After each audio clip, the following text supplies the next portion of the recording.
Ooh, happy spooky times, everyone! Now I think I need to conjure up our host. Double bubble and Barney Rubble, fruity pebbles and screams in treble. Horror by Hammer, Man of Wolf, fruity yummy mummy, Robert Culp. From hell's backside cleft, summon me, a Halloween Jeff. Ooh, ooga booga, look at me, I'm scary. That is pretty scary. Are you going to wear that for the whole episode? Yeah, you know what, it is a bit much, isn't it? Well, yeah, the robe is pretty awesome. Oh yeah, the robe's definitely staying on. Gah! What? What's that? What's what? That creepy face! Oh, yeah. Yeah, creepy. Yeah, that's just my under mask. Your what? My under mask. I don't want to chafe. That doesn't make any sense. Sure it does. What are you holding? Is that a real guy's skull? Oh, this? Oh, this is just my walking skull. That makes even less sense than the under mask. But does it? Yes, it does. Anyway, welcome to B-Movie Enema, the series. I'm Jeff Arbuckle. That over there is Nurse Disembody, and it's spooky Halloween time, so it's time for us to watch ourselves something that is totally in line with the season and the holiday. What are we watching for the happiest time of the year? Well, I've got a classic that has kids in costumes, people trick-or-treating, a killer on the loose. It's Trick or Treats. Ooh, isn't Trick or Treat the movie that has Ozzy Osbourne and Gene Simmons in it? Well, there is a movie with those two in it that is called Trick or Treat, but no, this is not that movie. Oh, so this is the Trick or Treat that has that little fellow running around with a bag on his head and making sure people are living up to the spirit of Halloween, and has different stories, and one is about sexy werewolf chicks? No, that's Trick or Treat. I'm confused. What's this one? Well, it's the one that isn't those two. Oh, okay, I guess. But it has all the good stuff that you might want in a movie that takes place around Halloween. So we're not really missing out on too much. Well, except that this is probably the least of the three movies that share the similar title. You know, maybe I'm not doing so great at selling everyone on this movie, am I? No, you really aren't. Well, it's Halloween times. It's not like we're only going to ever watch all the best, most classic movies ever during October, right? Right? I suppose not. Anyway, Trick or Treats is kind of a strange movie. It's not quite horror, but not quite comedy. It lands somewhere in between, and it was released on October 29th, 1982. Now, talk about getting it out just in time for the movie that's all about Halloween to actually be in theaters for the day it is celebrating. But I'm curious exactly how well it did. It only cost like $55,000 to make, but this was not released by a major studio like holiday namesake Halloween 3 Season of the Witch had, which got released just the week prior. But with such a low budget, I wouldn't be terribly surprised if it did just well enough and then probably made money on cable or the few remaining drive-ins around the country at the time. Now, the guy who wrote, directed, and edited this movie was Gary Graver. Now, Graver is a very interesting person. He worked constantly. But Graver's biggest claim to fame was that he was Orson Welles' final cinematographer. He shot the documentary F for Fake for Welles. He shot a short film for the Titan named London.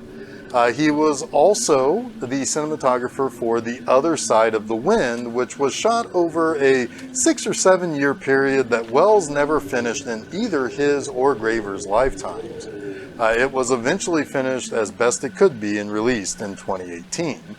But that's not all. Wildly, Graver is also known for being Al Adamson's cinematographer for films like Satan's Sadist, Blood Mania, Dracula vs. Frankenstein, and Dr. Dracula. He also shot movies that were produced by Roger Corman. So between working for Orson Welles and Al Adamson, the two most polar opposites when it comes to directors, he also got to do a lot of 70s exploitation for Corman and others as well, and stuff that I've actually covered rather extensively. For example, he shot classics like Moonshine County Express and The Toolbox Murders in 1977 and 1978 respectively. Now both of those I wrote about at the B-Movie Enema blog, but guess what, Nurse? He did cinematography work on a movie that we've sort of recently watched. Down and Dirty Duck? Wait, what? No. Then I don't know which one it was. He was the cinematographer for drive-in classic Invasion of the Bee-Girls. Isn't that just unbelievable?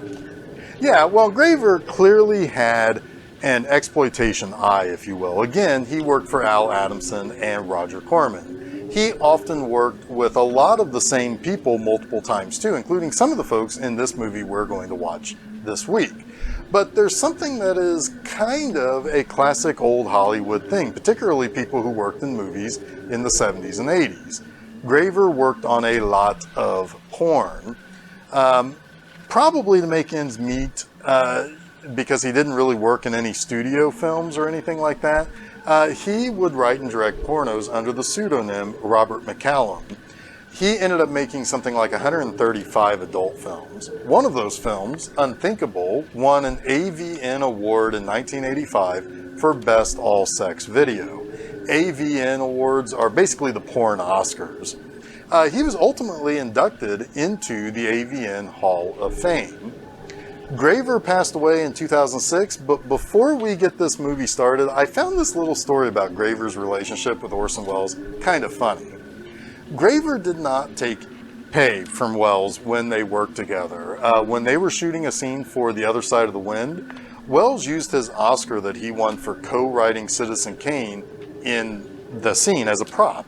And when shooting was done, Welles handed it to Graver and said, "Here, keep this." So Graver took that to mean that this was in lieu of monetary payment, so he took it home.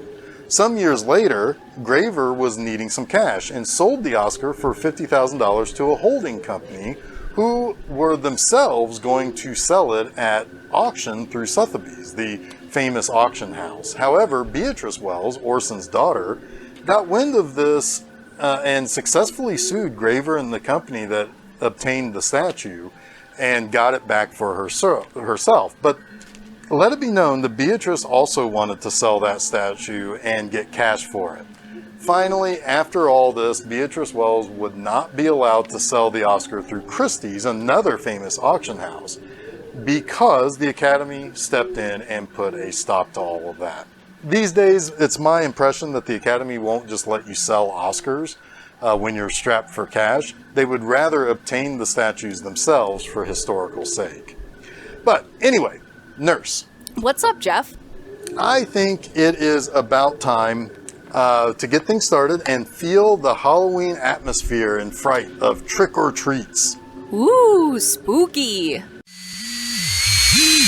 That little kid is kind of a turd, huh? Oh yes, that is Chris Graver. He is the son of director Gary Graver. Oh, I see. Nepotism strikes again. You know, something like that. But there are a few things about this movie that I definitely do like. I mean, the vast majority of this movie, as we'll see, will be trick-or-treaters, one after another, coming to the door dressed up in costumes. And this is most definitely a Halloween movie.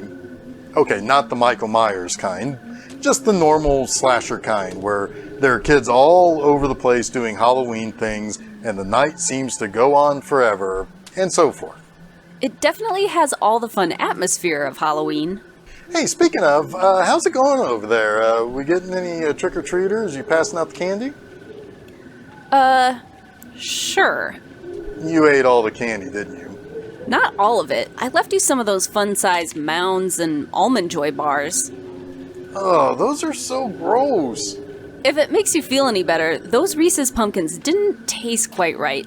They were probably, I don't know, spoiled or something? Oh, it's bad enough that you ate them already, but to lie? For shame.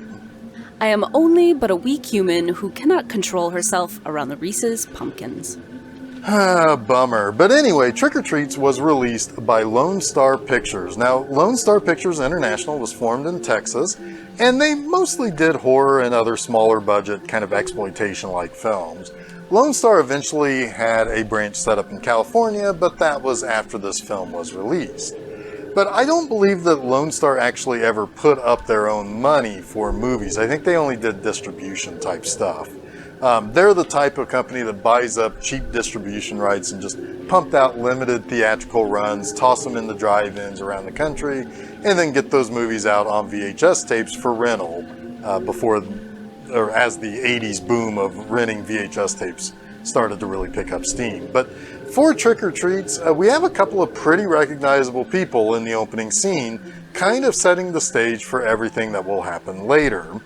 There are two successful upper-class folks having breakfast together. Then, all of a sudden, the wife answers the door and tells a couple of guys in orderly uniforms where her husband is, and they go out and wrestle the guy down and start putting him in that straitjacket, and he's taken off to be committed. So let's talk about these two actors in the opening scene. First up, we have the wife, Joan, played by Carrie Snodgrass.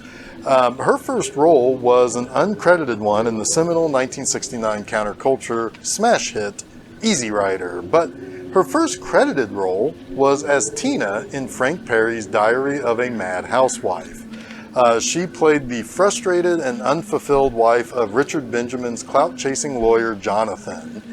She enters into an affair with another jerk played by Frank Langella, and that's a comedy drama that has likely been unheard of by many people who are less than 50 years old. But Snodgrass was nominated for Best Actress at the 1970 Academy Awards.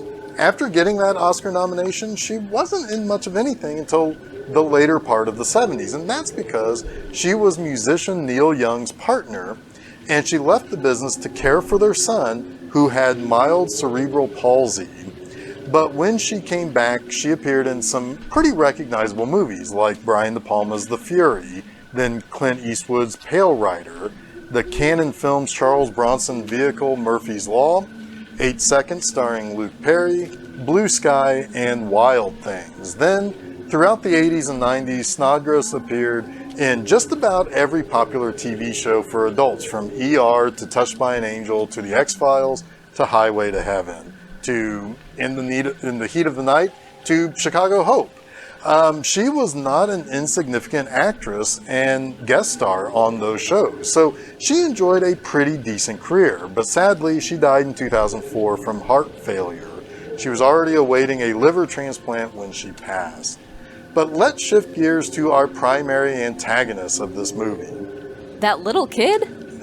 Well, no, but the character's father in the movie, Malcolm O'Keefe, played by Peter Jason. Now, Peter Jason is still around, working 40 years on. He mostly had smaller parts, but he probably got this part thanks to being in Gary Graver's 1981 movie, Texas Lightning. After this movie, he'd be in Angel as the killer stalking hookers in Hollywood. He had a small part in The Karate Kid and Streets of Fire.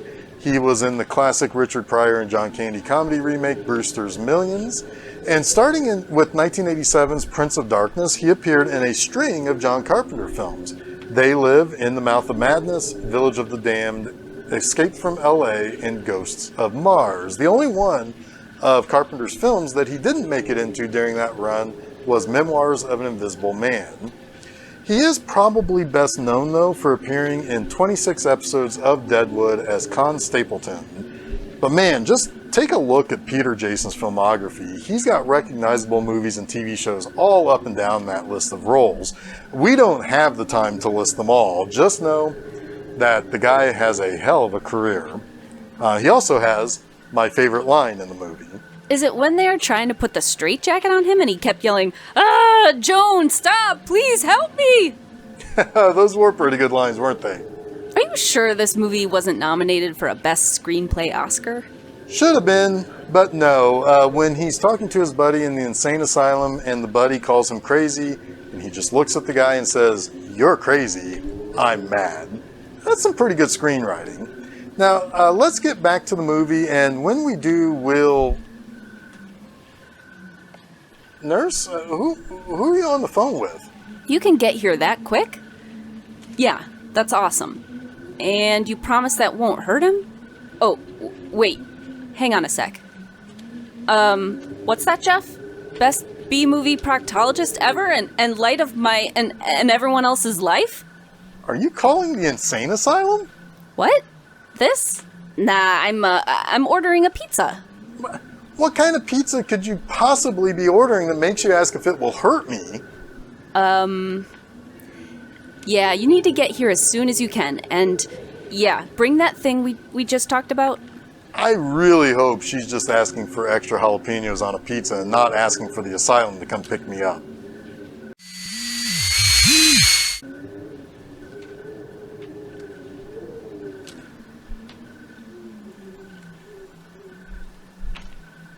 Seriously, I didn't call an insane asylum. Are those even a thing anymore? I don't know, possibly. Well, even so, I really did just order a pizza with a bunch of stuff that I think will probably burn everywhere after eating it. I just don't think you'd act like that on the telephone, that's all. We're back from the movie. Oh, shit. Yeah, so let's dig a little bit more into some of the people that we see in this movie. First and foremost, Linda is called by Joan to watch her kid, the ever-precocious and mischievous Christopher. Linda is played by Jacqueline Gouraud. Now, Gouraud was a New York City kind of actress. She went to the New York American Academy of Dramatic Arts. A lot of her credits in movies aren't big, but there are some credits that we like around here. She had an uncredited role in Ilsa, She-Wolf of the SS. She was also in Drive-In Massacre. A lot of her credits in the 70s sound sort of like they might be Roger Corman or Russ Meyer level exploitation movies, but they're not. You have stuff like Sweet Sugar, Prison Girls, Terror on the Beach, Vice Squad Women, Video Vixens, The Beast and the Vixens, and so on. Now, a couple of interesting tidbits. First, it's sometimes brought up that she was once an adult film star. That's maybe not really all that true. I haven't seen the movies, but she's got a lot of uncredited parts in Gary Graver adult films where it seems like she was maybe mostly just an extra. So I'm not too sure that she was doing any actual pornographic scenes. In addition, she was in a movie called CB Hustlers. Now, interesting story about that.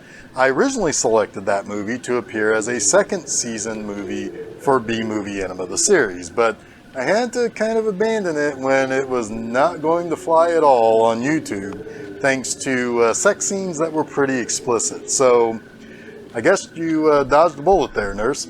I am truly very lucky. Now, at the time that this movie came out, Gouraud was married to Steve Railsback, who plays her kind of doofy boyfriend, Brett. Railsback is known for a few things. First, he was Charles Manson in 1976's Helter Skelter. He was also in Turkey Shoot the same year as Trick or Treats. Now, I wrote about that movie at the blog, so go to bmovieenema.com and check that out. He was also in Life Force, which was probably his biggest profile role. You mean to tell me that his role as Dr. Harvey in Nuki wasn't his biggest role? Yeah, well, less said about Nuki the better, but what's weird about the Brett character is that he's a character who has interaction with our leading lady, but the pair actually never share a scene in the same place. The two characters just kind of talk to each other, but they never act together in this movie.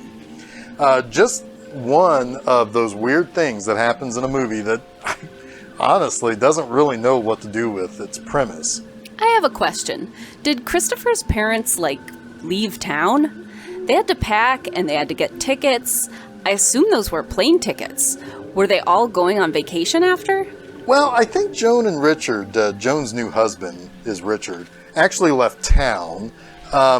They are at that party where the neon cowboy is outside the building, right? Yeah, I guess. Yeah, that's Las Vegas. So she did tell Linda that they would be back in the morning. So I guess they had to make sure that they get all the way out of town to get away from their terror of an offspring. Oh, I know. I would probably punch that kid. Many times. Many, many times. So many times.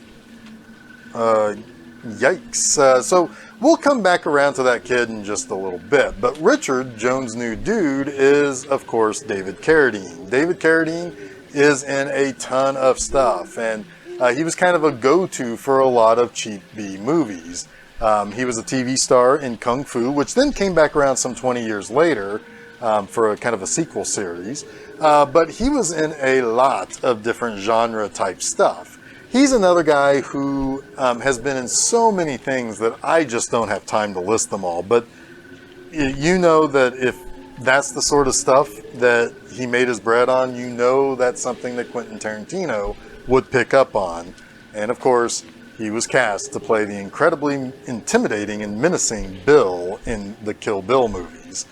Now, from this segment too, I want to point out that those two girlfriends of Linda's editing that movie they were making had a mad scientist in it, played by John Blythe Barrymore. Now, both the Barrymore and Carradine families are old Hollywood dynasties of sorts, and both families go back to the old Universal classic monsters. What was the deal with that whole scene with those two chicks making that movie? Like, why did that happen? What are we supposed to take away from that? I actually have two answers for that. Hit me with them. Well, because I suspect that Gary Graver probably raised the money for this movie himself, and he's working with people he's had relationships with and worked with on other things, I kind of feel like this was a little bit of an inside joke, you know, like what the insiders say while cutting their movies together. I don't know. That seems like a stupid thing to have in your movie for just the average idiot who wants to see people get sliced up by a killer. Well, and that's why I have my second suspicion about why that scene was in this movie. You put something like that in this because you just don't have enough of anything to make a full movie. So you kind of have to waste some time until some stuff happens. And, I mean, you notice that no one's been killed yet? Wait, for real? Yeah, this is a horror movie that doesn't have any deaths in it yet. We'll get there in the next segment, but holy cow. That's ridiculous. Yeah, it kind of is. I do want to say one more thing about that interlude scene with the lady filmmakers creating that Frankenstein-like movie. The blonde, Andrea, is played by Gillian Kessner. Now, she was Gary Graver's wife at the time, and they were married for 25 years. She died the year after Graver did due to a staph infection after being diagnosed with leukemia. Kessner's very best role is as Cookie Winchell in the amazing action exploitation flick Raw Force, which also came out in 1982. One more question. Go for it. What the hell is the deal with this kid? Seriously, why all the magic tricks and the pranks? You know, I don't know. It's not like his dad, the now escaped Malcolm O'Keefe, was a magician. And I don't think Joan was, yet they got invited to this party that Joan says is business? Is Richard a magician type? I don't know. I mean, the kid wants a particular trick that he says he'll be good if Joan gets it for him. Does she buy the magic stuff for him? Does she actually own these tricks and she will give him the secrets for it? What is this movie? I mean, it's the kind of movie that if you think about it too long, you might just go crazy. Speaking of, I think we should go get the door. Oh, the pizza, huh? Yeah, something like that.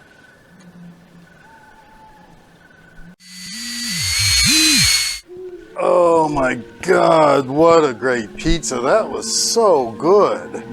See, I told you, I was ordering a pizza.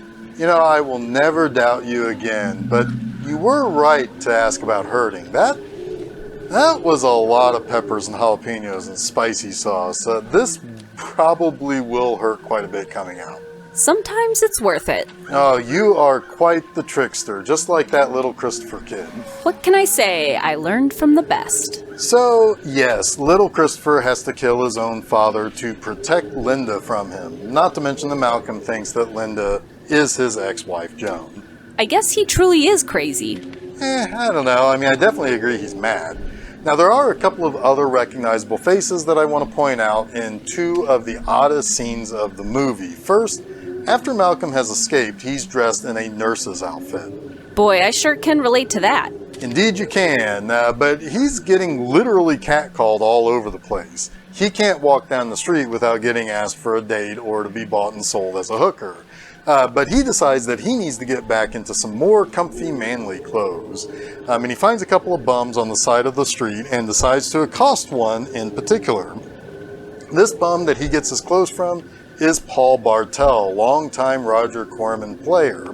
Now, Bartel would make Eating Raoul a couple of years after Trick or Treats with another Corman fave, Mary Warnoff. The cinematographer on Eating Raoul is none other than Nurse Gary Graver? You got it. I really do feel like Graver had a lot of friends and a lot of people he liked working with. Almost everyone in this movie is connected to him from other projects and just a lifetime of constantly working.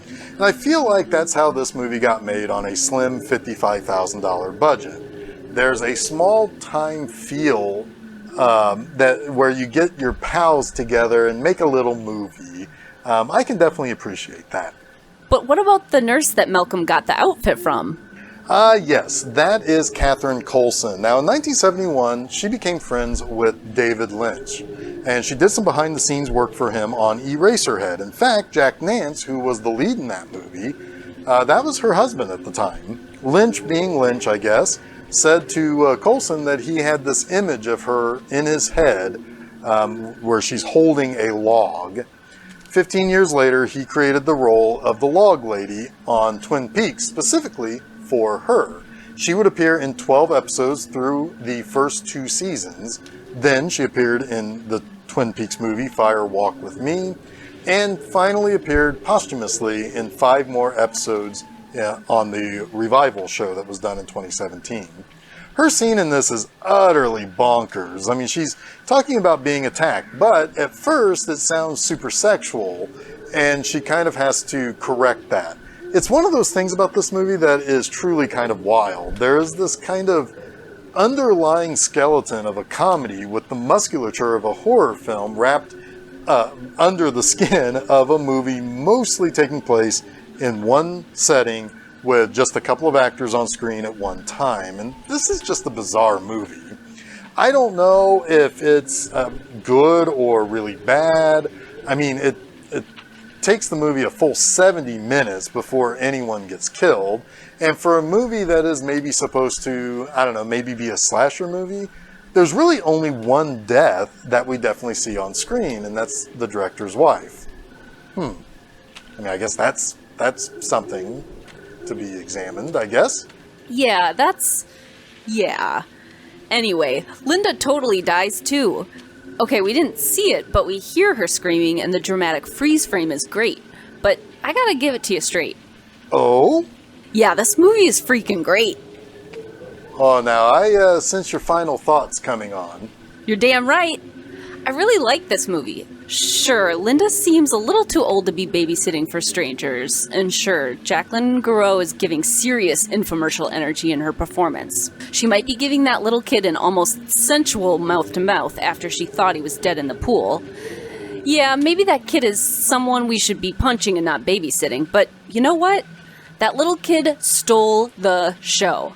I'm glad we got to see more of his work behind the scenes in movies like Pleasurecraft, Hotel Exotica, Midnight Tease 2, and The Pixar Story. And this money was funny too. The beginning when the orderlies were chasing Malcolm around that went on so long but seemed almost realistic.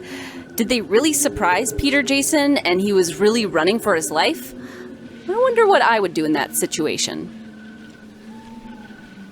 Yeah, she has no idea. Just come over and surprise her. I mean, she's probably gonna fight back, but... What are you doing? What? Nothing? I'll call you back. Where was I? Oh yeah. The comments that the trick-or-treaters were giving when Linda was freaking out was great. They were calling her crazy, they wanted to tip over their trash cans, and I also liked that she was just throwing candy at them. If I was trick-or-treating and some crazy lady chucked candy at me, I'd probably think that was fun. Between Jacqueline Gouraud, Chris Graver, and legends like Peter Jason and David Carradine, and all the great fun times, I'm giving this a full 5 poops out of 5. Wow, you really did like this movie. It's got all the Halloween feels, And that kid is a turd, but he's great. It's got a bunch of fake-out scares and a good soundtrack. Fair enough. You're damn right. What's the problem over there? There are a ton of Almond Joys and Mounds over here in the Halloween candy. Ugh. Yeah, I don't know if we should give those out to the trick-or-treaters. They'll probably egg our place. Oh no, they've already been egging the shit out of this place. Also a ton of TP in the tree out front, and I counted at least 6 bags of flaming poop on the front step. Yikes. Yeah. You know what? Maybe we should just stay in and watch more spooky movies. That's a spooktacular idea. Alright, so that does it for this episode. We'll be back with a real turkey for Thanksgiving. So until then, I guess all there is left to say is... Happy Halloween!